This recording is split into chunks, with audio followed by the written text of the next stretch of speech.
Pasukan penerbangan Vladimir Putin baru-baru ini kembali melancarkan serangannya ke arah kelompok militer Ukraina.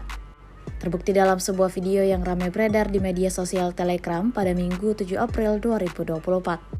Dalam cuplikan video menampilkan detik-detik prajurit Zelensky yang dijatuhi granat dari amunisi tak berpemandu Rusia. Tampak dengan jelas bagaimana operator drone quadcopter 58 yang tidak membiarkan pasukan Ukraina bersantai di medan pertempuran.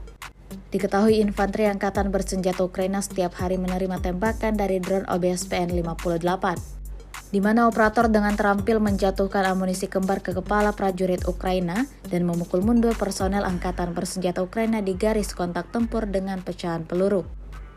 Dikonfirmasi kerugian besar baru saja diterima pihak musuh impas serangan brutal Rusia yang melemahkan moral infanteri Ukraina.